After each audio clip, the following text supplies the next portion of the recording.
Achievement. Achievement is essentially about striving to do things very, very well, striving for excellence.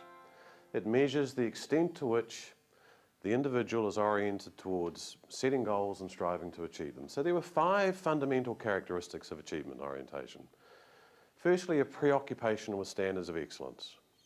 Very important phrases here. The words within each phrase are critical. It's a preoccupation. So people who are high in the achievement style are preoccupied. They are constantly thinking about how do I do things well. They are standards of excellence. They're self-set standards.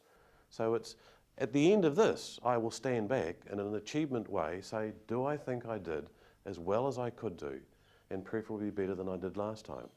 The second characteristic of achievement is a preference for setting challenging and realistic goals. So the achievement style is a very, very goal-oriented form of thinking and behaviour. So they tend to be excellent problem solvers because they identify what it is that I'm striving to achieve here and put every effort into achieving it. The third is a strong belief in cause and effect. And this again adds to the problem-solving capability of an achievement person. Strong cause and effect says if something is happening, then something must have caused it. On the other hand, if I do this, if I cause this to happen, then what will be the outcome? What will be the effect? So they see things in terms of the strong cause and effect paradigm.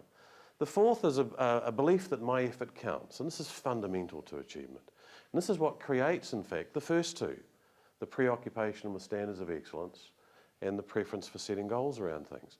A fundamental belief that my effort can make a difference. So if you have that as an underlying belief in yourself, you'll tend to do things. I'll give you an illustration.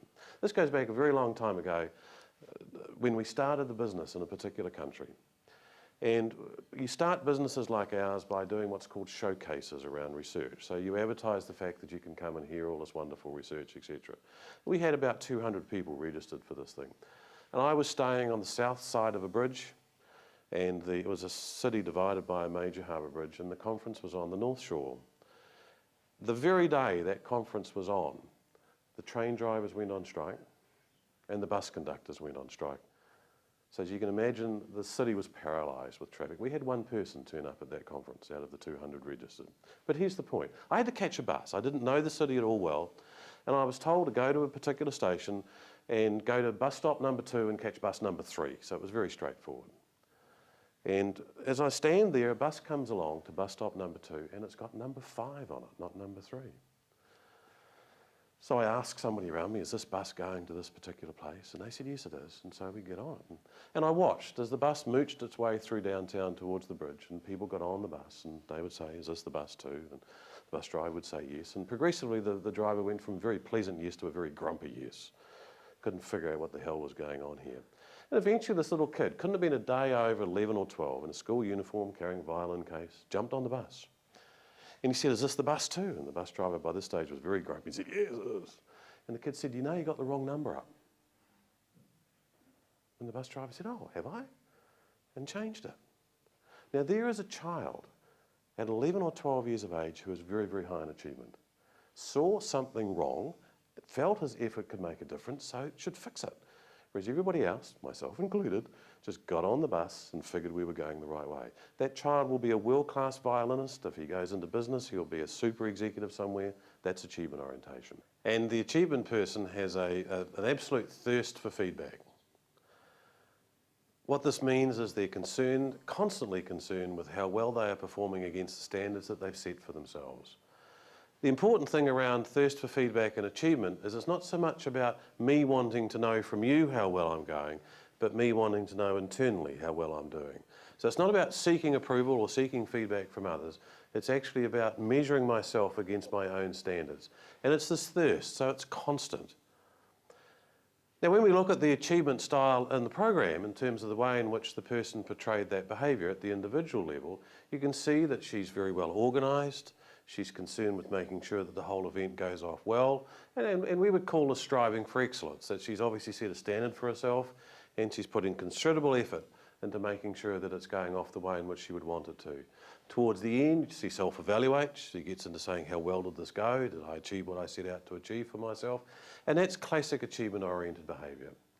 It's a very goal-focused, very standard-focused form of thinking and behaving. And when we look at the group scenes, we see in the constructive group that the achievement behaviour comes through in terms of they're very focused on the issues. It's not about egos, it's not about who, it's not about what. It's more about what is it that we're striving to achieve? What are the issues that we're dealing with here? And how do we go about solving those issues? One of the fundamental elements also around achievement is a strong sense of reality and dealing with what is.